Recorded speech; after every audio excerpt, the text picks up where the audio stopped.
Good afternoon, Redwood class. I hope you've had a good day today. I'm here again with your next story. So today's story is called Lost and Found, and it's another book by Oliver Jeffers, just because I really like him and I think he's a really good author. So I have a question for you. Have you ever been lost and then you've been found again? So could you have been in the supermarket shopping with mummy or daddy and suddenly you turn around and they're not there and you've lost them, but then you find them again and it's all okay? Has that ever happened to you? Once there was a boy, and one day he found a penguin on his door. It's a funny person to answer the door to, isn't it? The boy didn't know where it had come from, but it began to follow him everywhere. The penguin looked sad, and the boy thought it must be lost. So the boy decided to help the penguin find its way home. He checked in the Lost and Found office, but no one was missing a penguin. Do you know anywhere that has a lost and found place? Sometimes we call it lost property. We have one at school. I don't know if you've ever had to visit it to find your lost jumper or coat or water bottle, but it's a place where all of the lost things get put and then people can go there and find them again. So he went and said, "Has anybody lost a penguin?" And the lady said, "No, sorry, nobody's lost a penguin today." He asked some birds if they knew where the penguin came from, but they ignored him. Some birds are like that. The boy asked his duck, but the duck floated away.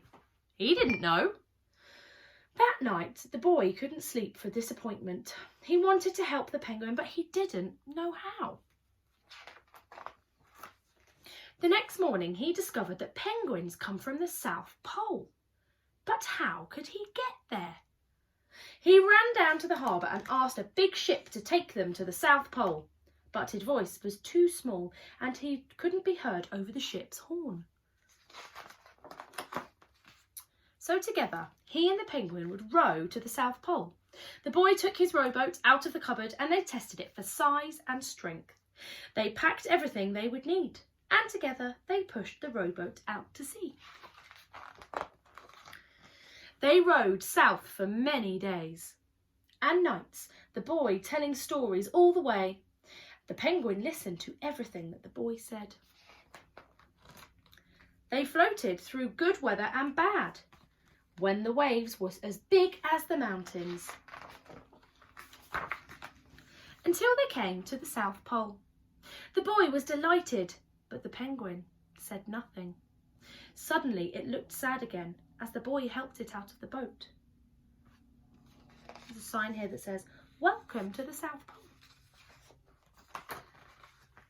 The boy said goodbye and floated away, but as he looked back, the penguin looked sadder than ever. It felt strange being on his own, and the more he thought, the more he realised he was making a big mistake. The penguin wasn't lost, he was just lonely. Quickly, he turned the boat around and headed back to the South Pole as fast as he could. At last, he reached the pole again. But where was the penguin? The boy searched and searched, but he was nowhere to be found. If you have a look carefully on this page, the boy is going back round, but what's the penguin doing? He's going round that way. The boy's gone back round and they've missed each other. Where's the penguin going?